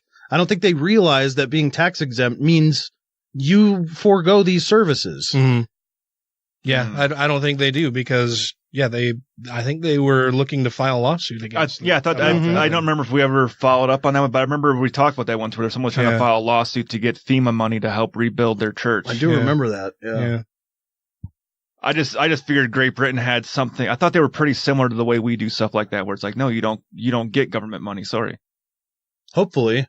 Yeah, and I just don't know. Yeah, I don't know enough. I brought an example of intelligent design. Oh. A man in Denmark has finally got relief from years of an unexplained blocked nose when doctors discovered a tooth inside his nostril. Oh, ew. I was going to say, please say jelly bean. Doctors were shocked to find the rare condition in a 59-year-old who'd been complaining of nasal congestion problems, discharge, and a loss of his sense of smell for 2 years. He suffered facial trauma when he was young, which left him with a fracture to his jaw and nose, but doctors said there was no evidence to suggest repositioning following the incident was connected to the nasal growth condition. Dr. Milos Fugelsang wrote in BMJ case reports, "Our patient most likely had the intranasal retained tooth most of his life, but had late onset of symptoms." If you just look up on the internet, it's weird where people get human teeth popping up on their body. Oh, yeah. So so it almost sounded like he had some kind of injury that fucked up his jaw and whatever, like that maybe dislodged a tooth. They said it wouldn't have been, it probably wasn't connected, even though he had that injury. Really? Like people get teeth growing in weird spots. It's fucking weird where teeth just show up on human bodies sometimes. Really? Oh, yeah. Like I'm wondering if it could have been it would have been underneath because your teeth come through your bone, so it was way up high, and that fracture just allowed that crack to grow through. It said the fracture was the fracture would it was still there, like it would have been there no matter what, but the fracture kind of gave it like, hey, look, I got an opening now. Maybe, I don't know, but that's fucking weird. I've known people with supernumerary teeth where they just have more extra teeth, and have had to have them removed and stuff. But there's a crazy video. I thought the thing was fake when I first saw it, but it turned out it was fucking real. Where I learned about this condition, where it was a guy in India that had like 5 rows of teeth. What? Like the top of his palate was all teeth, and they weren't like normal sized teeth. They're like little nubby teeth coming through on the top of his palate. Like on the roof of his mouth? Yeah, like the roof of his mouth was just all... But they're not like all neatly rowed. No, they're not neatly rowed, and they don't look like a normal tooth. They're like little nubby things. It's all fucking coming through. Ew. Yeah. Teeth grow. He just uses like a dish brush. Opens his mouth. Well, it's you just get a fucked up little splice in your genetic code when you're in the womb, and boom, you got teeth growing out your asshole. Oh yeah, well that was clearly a sign of intelligent design. Yeah. Let's have a tooth grow through your fucking nose on the inside, so you can't breathe. Fuck that. Oh, this is interesting. It better be. Okay. I want to be interested. Scientists have discovered that zebras' distinctive coats help them keep off the insects that try to feast on them and carry deadly diseases. I never heard of that one before. Researchers put striped coats on horses to see how many insects landed on them and compared the results with horses covered in plain single-colored coats. Oh, fuck. They filmed the horseflies as they... This to me, like, we're just going to have people start painting fucking horses like zebras all over the fucking place now. Oh, dude. Did you see that? The people had the donkey they were trying to pawn off as a zebra. I saw that at the zoo in Egypt. Yeah, and they just painted the donkey they painted white a donkey. and black. Yeah, so obviously painted it, and it was so obviously a donkey. Yeah, just slapped. The body structure is completely different on it. I didn't see anything about that. Yeah, that's funny. They filmed the horse flies as they tried to prey on captive zebras and horses kept on a domestic farm in Somerset, and found that the insects approached the animals at similar rates. But once they began to circle them, the flies managed to land on zebras less than a quarter as often as they did on the horses. Tim Caro, the lead author of the report, said on the approach, the flies failed to decelerate properly, and so fly past them or literally bump off the zebras. University of Bristol biologist and study co-author Martin Howe said stripes may dazzle flies once they get close enough to see them with their low-resolution eyes, much like how pilots can become dazzled by the sun. Yeah. See, and I thought that was more for predators all the time. I always thought the reason why zebras had stripes was when they stand in a pack, the lions can't pick out and differentiate them. They kind of all blend together and look like a big blob. It has multiple benefits, Ryan. Yeah. Well, I never heard the fly one before. That's cool. You always get the question, why do zebras have stripes? Yeah. Nobody knows. Well, This is an example of good design. Yes, it is. Yeah. Thanks, God. Most biologists involved with research on mammal coloration accept that this is the reason the zebras have stripes. So there's that. Zebras are highly susceptible to a variety of fatal diseases, including trypanosomiasis. You know why they're so susceptible to those diseases? Because they got fucking stripes and they haven't been getting bit for generations to build up an immunity towards it. Well, horses are too. Oh. That sucks. These are equine diseases. Oh, I thought you just said zebra. Yeah, the zebras are highly susceptible to equine diseases. Okay. Because they're kind of equine. Yeah. They definitely are. Yeah, I think they're probably the same lineage. Definitely, yeah. Their short-haired coats also make them very vulnerable to insect attacks, as flies can more easily find blood vessels with their piercing mouth parts. Ooh, that sounds sexy. Close cousins to horses and donkeys, the world's 3 zebra species, known for their black and white striped bodies, roam Africa's savannas eating a variety of grasses. The stripe patterns vary among individuals with no two alike. Now, here's the thing I'm going to be the asshole about. I didn't know there's 3 species of zebras. I actually didn't either. I didn't know. I thought it was a single thing. It's like, there's 3 species? I was sitting here thinking, well, I didn't know there were 3 different kinds of zebras. Do their stripes go different ways? How do you know one species of zebra from the next? It's just you got the vertical zebra, you got the horizontal zebra, and the diagonal zebra. Maybe it's the amount or spacing of the striping? Size. Yeah. Body size. Yeah. Or probably just the regions in which they originate. Yeah. Sure. That could be. Probably just mainly genetic differences from and speciation occurs when they can't mate together, right? Yeah. So you have zebras who can't make other zebras. Yeah. The zebras. Yeah, I was going to say, since this study took place in England, I should have read that as zebra the whole time. Yeah. You fucked up. Read it again. Well, but it only has one B, so it should be zebra, right? Zebra? If it was Z-E-B-B, then it would be Zeb. I do think they say zebra, though. They do. Yeah. But I don't know why they say a lot of things. Yeah, I know. Yeah, I'm skeptical about it.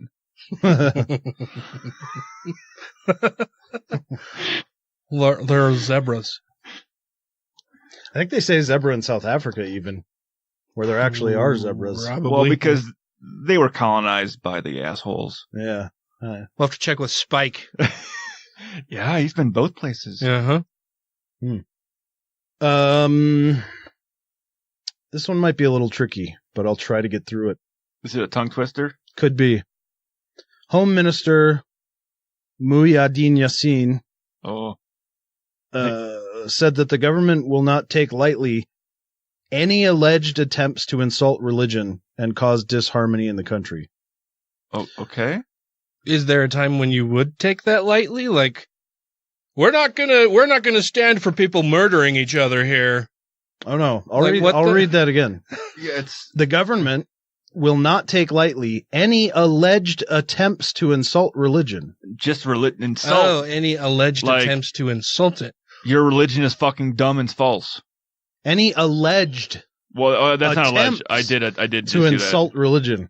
So there's 3 levels, right? Yeah. Alleged. You have religion, and then insulting it, which is not a crime, should not be a crime. Right. Attempts to insult it, which is not insulting it, but even trying. Yeah. And then allegedly doing it. Wow. Someone, a little bit of hearsay. Someone saying he tried to insult religion. Burn the witches! Or Yeah. I That's think why I I said heard, Trump I think should I pay heard attention Mike. because this is actually how a witch hunt starts. What country is this going on in? Is this in the U.S.? No. Malaysia? Indonesia, I think. Okay. I think it says it later. Okay. Those who commit these heinous acts should be arrested according to provisions under the law, charged in court, and punished if found guilty. Muhyiddin, who described recent alleged attempts to insult Islam as a dangerous trend, noted that it has also triggered outrage among Muslims. Well, that's kind of...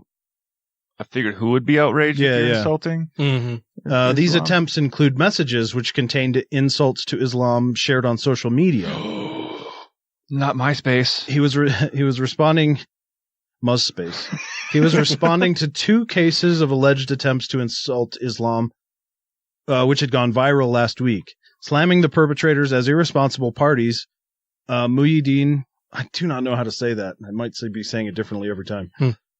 Said one such attempt was the placement of a statue of a deity, also known as Datuk Gong, at the entrance of a sarau, and is a sarau Islamic Assembly building is what that means, in Port Klang on Wednesday. This is clearly an attempt to insult Islam and disrupt racial and religious harmony in the country. It was later discovered that the statue was purportedly stolen from a house located about 50 meters from the sarau, after the house owner lodged a police report over its disappearance. Police are currently investigating the case under Section 295 of the Penal Code for defiling a place of worship with intention to insult the religion. How can you insult a religion? Like, does your religion itself have feelings that it can be hurt? Apparently. Muhammad was crying. It's just a ridiculous premise. Yeah, and also the intention of doing so. Yeah. How can you ascribe an intention to that unless the person says, no, I meant to do this. Right. This is what I wanted to do. This is what I set out to do. Otherwise, it's an assumed intention to insult. Right. He also highlighted the case of a man who had allegedly insulted the Prophet Muhammad on Facebook last week. The suspect in this case has been identified and investigations have been completed by the police. And he no longer has a head. Oh, Muhammad, you mean that pedophile motherfucker? Uh-huh. Okay. Wait. Were you intending to insult religion? Oh, yes, absolutely was. All right. Come at me, bros from Malaysia or Indonesia or whatever this was. Yeah. Malaysia. On Tuesday, Pahang Police Chief Mohd Zakaria Ahmad said the 68-year-old man, he might be senile, was picked up by a team of police officers at his house in Mentakab and handed over to Batao Pahat police, where the report against him was lodged for a Facebook comment. That's ridiculous. I guess it doesn't say in here where this is, but I think it's Indonesia. That is ridiculous that they can. Yeah. I mean, where would you draw the line at an alleged attempt to insult a religion? Right. Well, it's like the witch trials. What does that even mean? Yeah.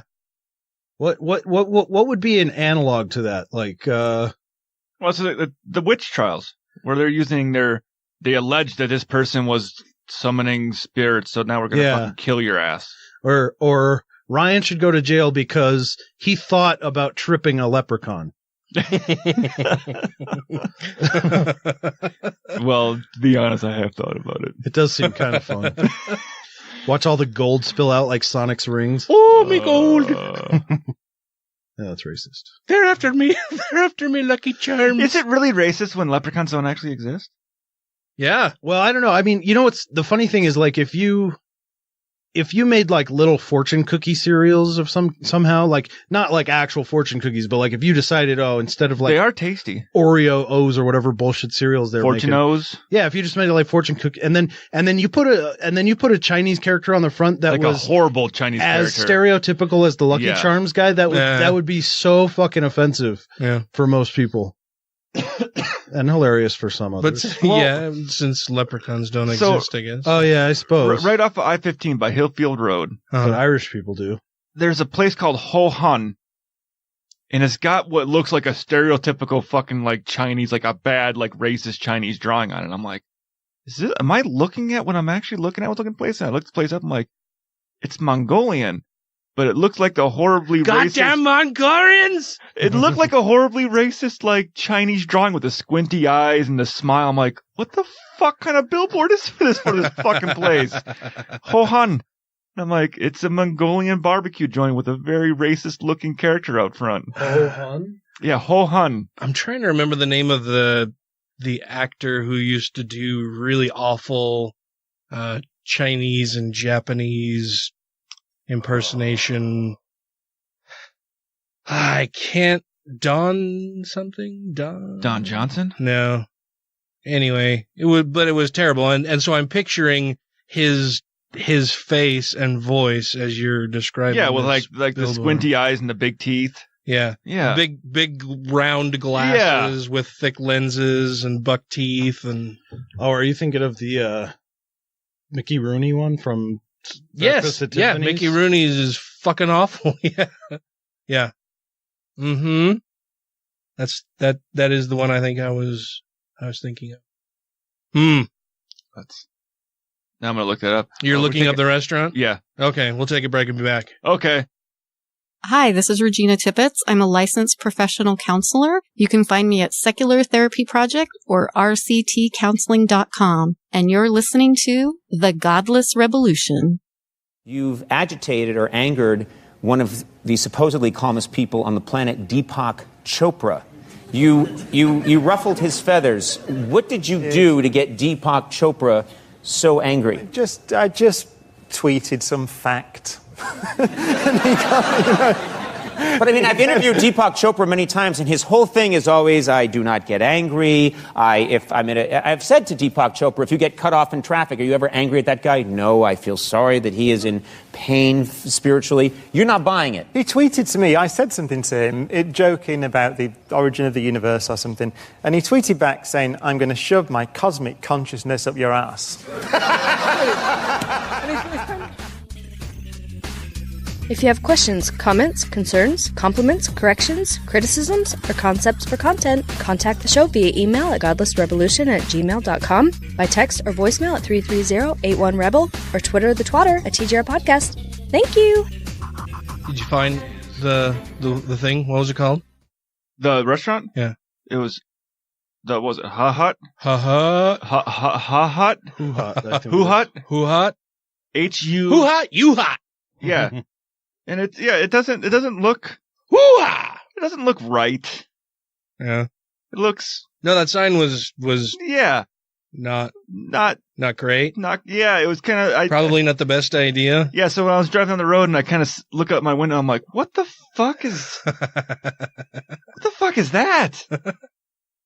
Like, everyone here's white. That doesn't look correct. It's not very good. Like, whoever designed that should get their ass kicked. It's not very good. It's very bad. There's probably a way better sign you can come up with for your Mongolian restaurant besides something that looks kind of racist. Uh-huh. Yeah.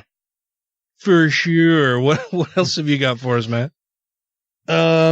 Violence is decreasing generally, except for one demographic. Religious. Religious violence is on the rise, and undergoing a bit of a revival. The past decade has witnessed a sharp increase in violent sectarian tensions. According to Pew, in 2018, more than a quarter of the world's countries experienced a high incidence of hostilities motivated by religious hatred, mob violence related to religion, terrorism, and harassment of women for violating religious codes. Which is a funny way to put it, because it seems like an impossibility. Well, I guess, I don't know. I have trouble with the word violating there, because like if if the individual isn't subscribing to... Yeah, if they don't ascribe to those particular beliefs, how can they be violating something? Yeah, because religion has to be... it's something you have to take on. Right. You can't just have it put on you. Mm-hmm. So if they're not a part of that, they're not violating anything. It's just that the men are saying, you can't do that, or you must do this, or whatever. Mm-hmm. Anyway, semantic thing there. No, anyway, but those things are all on the rise. The spike in religious violence is global and affects virtually every religious group. A 2018 minority rights group report indicates that mass killings and other atrocities are increasing in countries both affected and not affected by war. Wait, they're doing Minority Report shit? Yeah. Oh, no. I did like that movie. We are Tom Cruising to the future. While bloody encounters were recorded in over 50 countries, most reported lethal incidents involving minorities were concentrated in Syria, Iraq, Nigeria, India, Myanmar, Pakistan, and Bangladesh. Hostilities against Muslims and Jews also increased across Europe, as did threats against Hindus in more than 18 countries. That's interesting. Yeah. I wonder if that's connected to just people mislabeling because they Hindus as Muslims. Look like Muslim. I could see that. Well, and I mean that there isn't a very large Hindu community here in the United States, but I know Hindus and Muslims do not get along very well. Yeah. Is that true? Well, yeah. I mean, it's the same thing where that guy in Wisconsin that shot up the Sikh temple, he shot it up because he thought they were Muslim. Mm-hmm. Well, that's a whole different thing then. Yeah. Yeah, that's not even Hindu. That's but Hindu and Sikh and all those religions, they just all those brown Indian guys. No, not that way, but they're just those turban wearing fuckers. The way they dress is all similar, in which people have mistaken to Western them. eyes, I guess. Yeah, yeah. Where a lot of people probably can't. Like we were talking about this at work the other day. Said the guy's like, well, why the fuck do they wear that thing on their head? It's like because they don't cut their hair, and that's where they wrap their hair up in. That's what that thing on their head is for. He's like, really? I'm like, yeah. You didn't know that? He's like, no. You know, there's Google for questions like this, dummy. It's like, yeah, they don't believe in cutting their body hair. Yeah. So they let their hair grow. Yeah, their beard. Yeah, their beard. Their beards are swept up into that along with the rest of their hair. They'll pull their beard back and roll up in there where the thing's really down to their fucking knees. Yeah, all their back hair and stuff, they just run it right up in there. That's disgusting. I could almost braid my back hair, probably. Oh, no. No, it's not that bad. Luckily, it's really, really light colored. Making matters worse, 55 of the world's 198 countries imposed heightened restrictions on religion, especially Egypt, Russia, India, Indonesia, and Turkey. For millennia, every religious tradition has either fallen victim to or sanctioned violence. Mm-hmm. Consider Saint Augustine of St. Aquinas, who laid the foundation of the just war doctrine, in the cases of self-defense, to prevent a tyrant from attacking and to punish guilty enemies. Christians, Buddhists, Hindus, Jews, Muslims, Sikhs, and others have long invoked violence in the name of religion. In some cases, as when state and religion are intertwined, mass violence may arise. Unfortunately, the rise of sectarian violence is unlikely to go away. More than 84% of the world's population identify themselves with a religious group.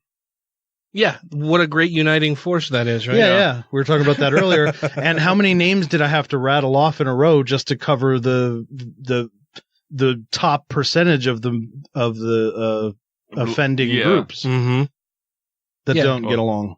Yeah, it's only a uniting force for people who share that same belief, right? So it's not really uniting people as a whole. It's uniting individual bands of different tribes. Yeah. It's not bringing humanity together. It's creating tribalist cells. Mm-hmm. Well, even inside those tribes, they can't fucking agree with anything. That's true too. Yeah, those cells break up into smaller ones. Yeah. Mm-hmm. Yeah. That's. This is an older piece, but it's still interesting. It's by Dr. Joseph Burgo. Burgo? Yeah. And it's from 2015, which is before any of this started, but it's about Trump. To describe Donald Trump as a narcissist has become cliche, even then. in 2015? Yeah. Which seems so far away, doesn't it? Oh, man, yeah. Obama's last year. It was a lifetime ago. I feel like we were all such babies. We were all just so young and naive. Yeah, I was going to go with the naive part. Yeah. so widely accepted that the use of the label barely raises an eyebrow. When pundits or politicians like Carly Fiorina, I haven't heard that name in a while, remark that Trump has tapped into an underlying rage within the Republican base, they often want to distinguish his appeal to disaffected voters from his narcissistic personality to separate the man from his message. Trump talks truth to power, we often hear, which supposedly explains why so many voters disillusioned with their party leaders admire him. That's what I still don't get that when they're like, he's just being honest. Well, he's being honest, or he's an outsider. It's like, no, he's been a con man his whole life. Yeah. And he's been a political contributor his whole fucking life. Mm-hmm. He's the guy that used to pay the politicians. Now he just is the fucking politician. Mm-hmm. Yeah, the fact that he often comes across as an egomaniac is irrelevant to the message, almost beside the point. But Trump's narcissism actually constitutes a large part of his appeal to certain voters. I'm not referring to his over-the-top braggadocio, his unrelenting drive to trumpet his superiority. Narcissism means much more than having an inflated sense of self. Extreme narcissists, like Donald Trump, rely on a characteristic set of defenses to evade painful truths about themselves and to shore up that inflated sense of self.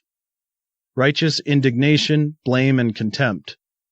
For voters who may feel small and helpless in the face of rapid change, who are worried about their economic future and social standing, or frightened by a complex world beset by seemingly intractable problems, Trump models a simplistic way to vanquish self-doubt and defend oneself against existential anxiety. The rise of Donald Trump thus marks the fusion of populism and narcissism. In times of enormous demographic shift and economic uncertainty, populism exerts a strong appeal for the anxious voter.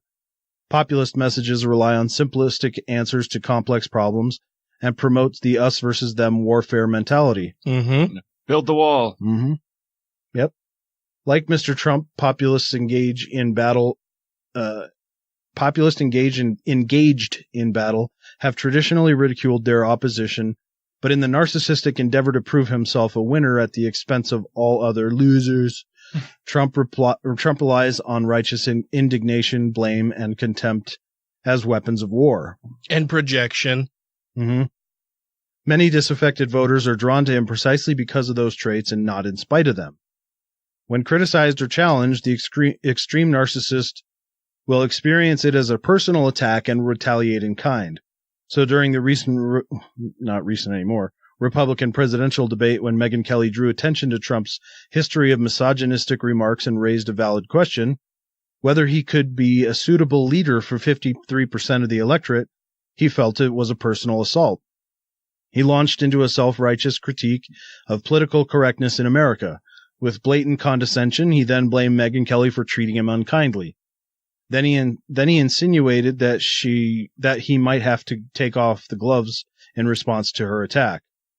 During a subsequent CNN interview, the gloves did in fact come off when he appeared to ridicule Kelly as a hormonal female whose questions were purely emotional and entirely off base. Yeah, she had blood coming out of her eyes, out of her, you know what. Yeah. In response to the public furor following those remarks, Eric Erickson disinvited Trump from the Red State Conference in Atlanta. Trump then mocked Erickson as weak and referred to him as a loser, his favorite put-down. With characteristic self-righteousness, Trump painted himself as a victim of political correctness in America. What Trump never gave us was a thoughtful response to Kelly's question. As personal traits, righteous indignation, blame, and contempt help the extreme narcissist to shore up an inflated sense of self and dispatch unconscious doubts as to his personal worth. When he enlists those traits in the service of a populist message, the extreme narcissist models for anxious voters a way to dispatch their own fears and uncertainties. Transform that sense of helplessness into indignation and then vent it in the Twitter sphere. Blame our stupid politicians for the current mess that cling to simplistic answers and that vanquish doubt and complexity. Build a wall and make Mexico pay for it. Mm-hmm. If anyone questions your positions, immediately attack them with contempt and mockery. While pundits on both sides swiftly derided Trump's performance during the first debate, Many informal polls showed that admiration among his most vehement supporters remains strong. Critics may denounce his self-righteous victim stance, his propensity to blame others for his own mistakes, and to heap scorn and derision upon his detractors, but many people praise him for those very traits. To identify yourself as a Trump supporter, that is, to identify with the man himself on some level, helps you feel like a winner when you may unconsciously fear that you're a loser, and it's this complicated world in danger of being displaced by illegal immigrants and countries whose wily leaders out-negotiate our own at the trade table. Well, I can't think of a single insult that he has ever used that I've thought, oh, that was witty or creative, or no. It's always the lowest hanging, most obvious, ridiculous fruit, right? Like, and it's schoolyard name calling. Yeah, it's just like all it is bullying, and yeah. Like I said, I've never once heard him utter a phrase or a nickname or a derogatory statement hurled at anybody that I thought, oh, that actually took some thought and like some wit, a bit of intelligence to say something where you're putting different things together. No, it's just surface level, completely shallow bullshit that anybody could say. Have you seen his renewed attack on Saturday Night Live and late night television hosts? Mm-mm. Apparently, he thinks that they should be investigated by the FCC because of they're colluding with the Democrats to make him look bad.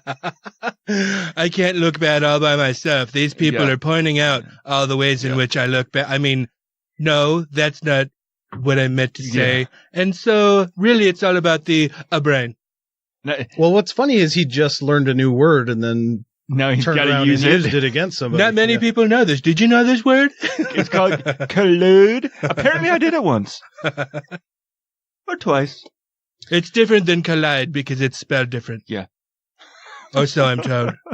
So this says we don't yet know whether Trump's followers will continue to support him. They do. Mm-hmm.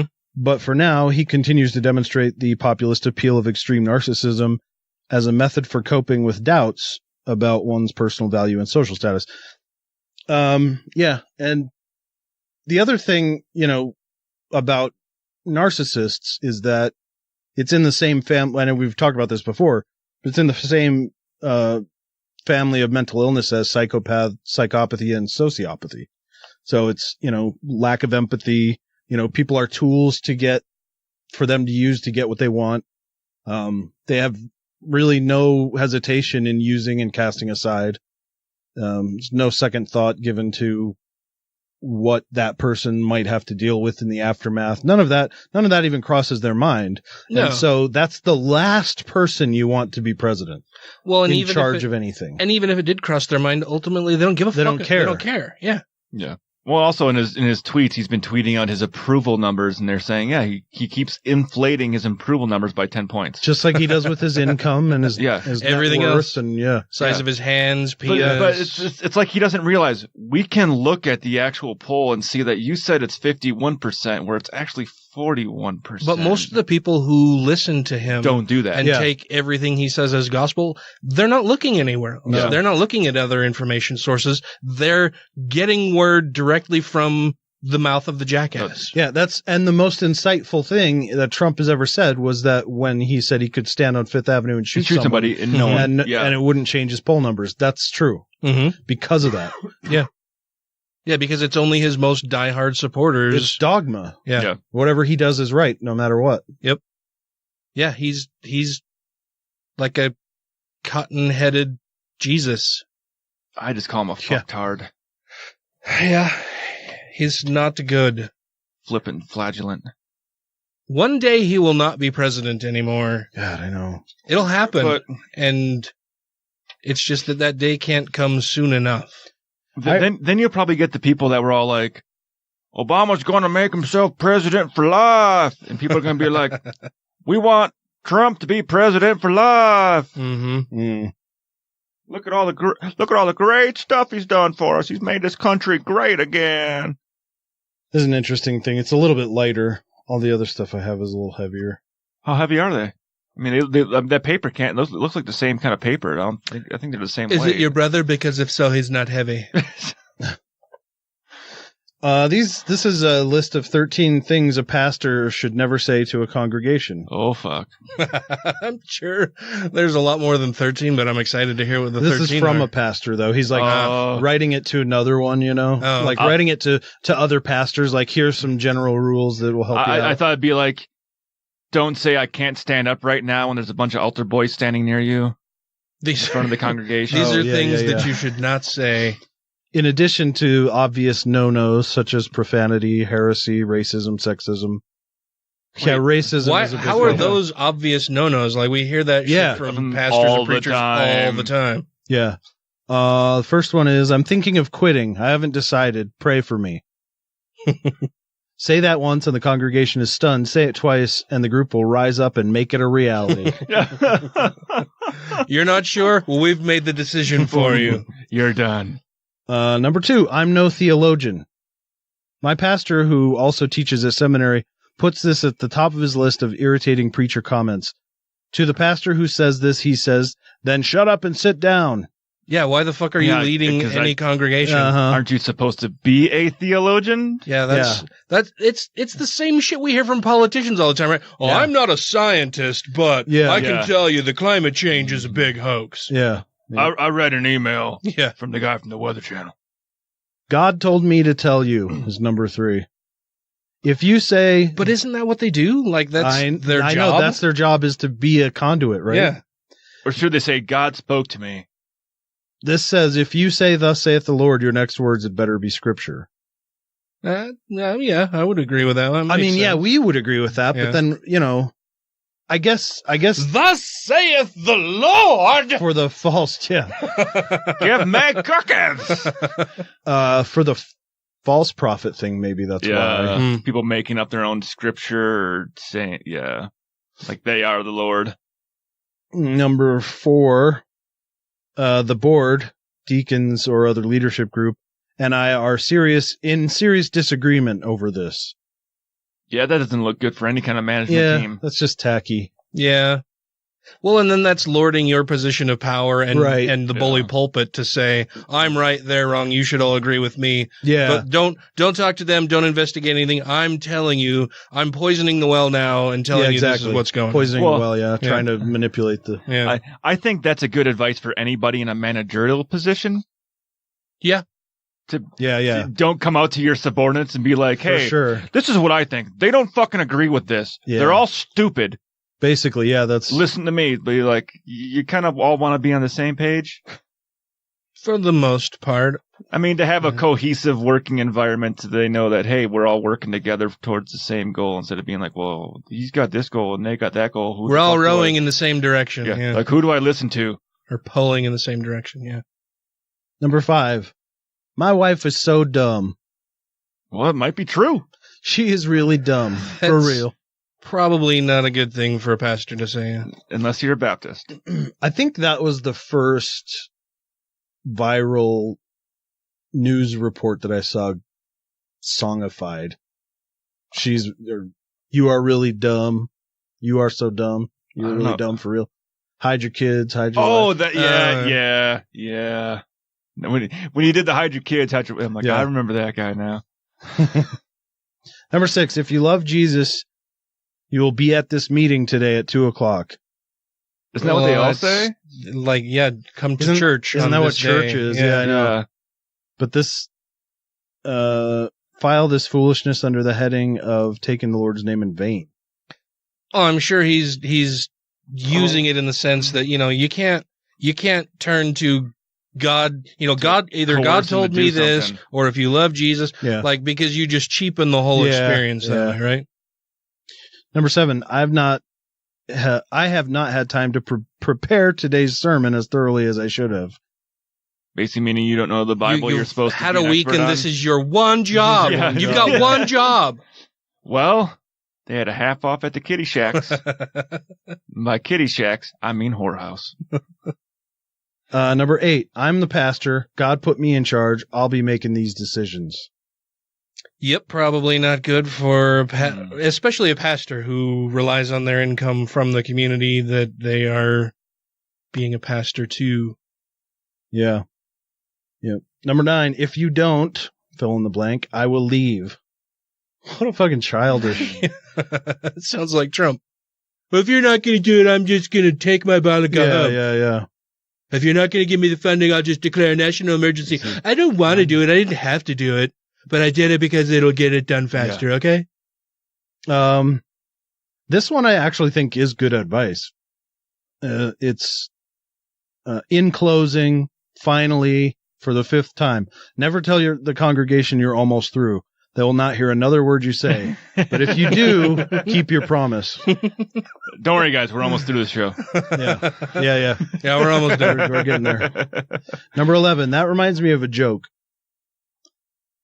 Yeah, it's just cliche, I guess. Yeah. Let's see what he says about it. Some may debate whether the pulpit is a place for jokes, but regardless, it's almost always true that once you impulsively grab on the spur of the moment, you'll get in hot water.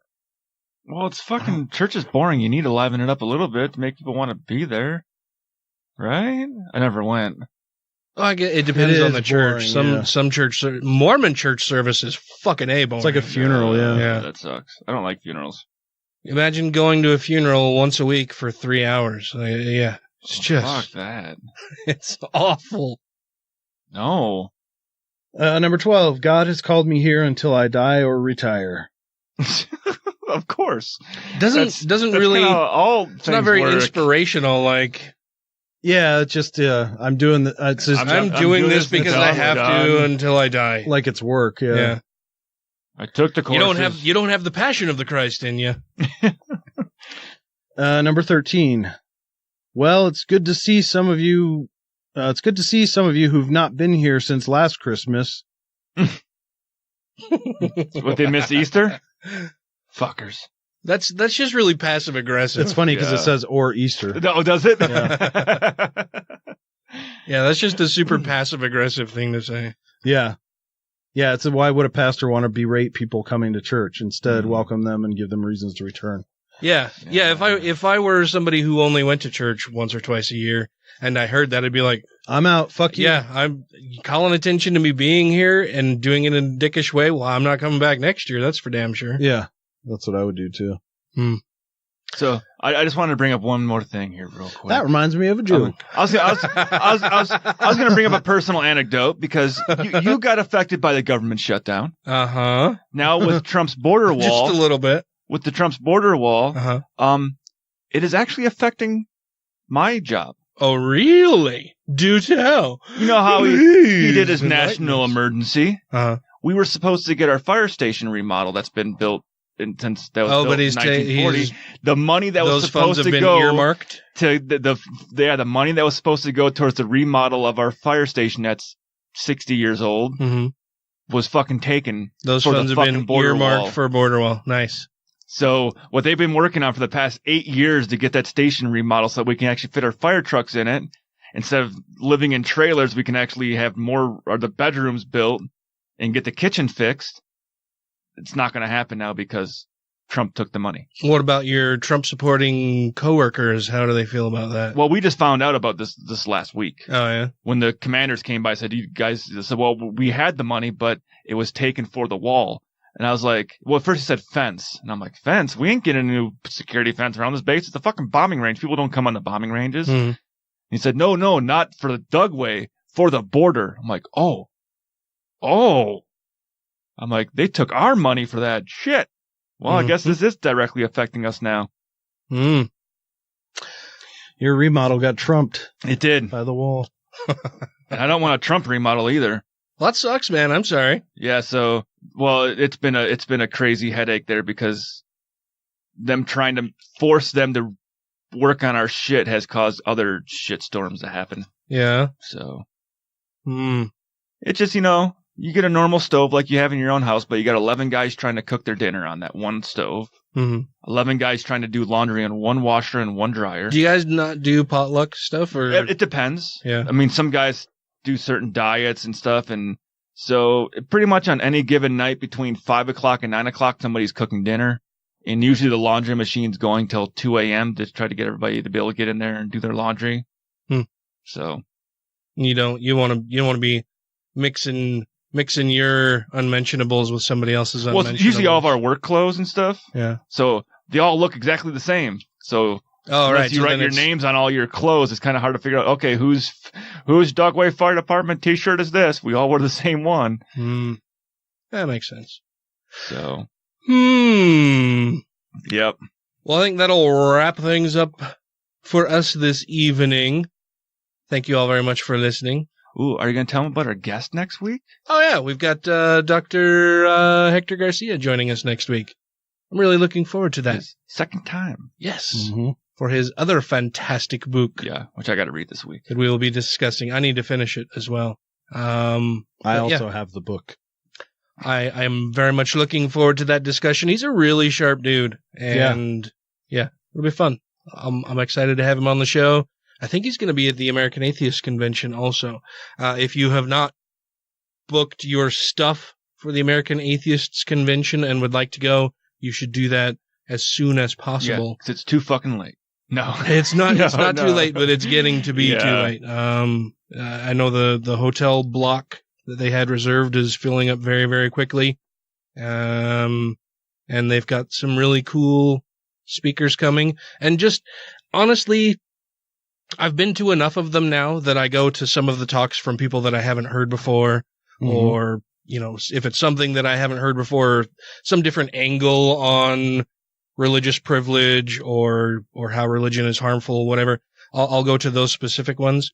Other than that, though, I just really, really like hanging out with other members of the community and just chit-chatting with people. And it's like a week-long party with people who all agree that the whole idea of belief in this supernatural nonsense is fucked. Is weird and strange. And I don't know. It's very cathartic to just be around people where you don't have to constantly think, if you say, oh my God, who's going to be pissed off? If you say, if you use a curse word, if you do, I'm much more relaxed around a whole big bunch of atheists, and it's fun. We have a lot of fun. I like they do comedy stuff. They do individual little breakout workshops for stuff. And then it's nice. I like to go and just kind of recharge my activist batteries. Doing this stuff day in and day out can sometimes get a little taxing. I was going to say that this state can probably drain that battery pretty quick. Yeah, for sure. Definitely. But before we go, I want to make sure that we thank our Patreon supporters. And in order to do that, I need to get our handy-dandy little thing here with our list of Patreon supporters. That would be Mr. Alan Firth. Newmania. Christy Kalbach.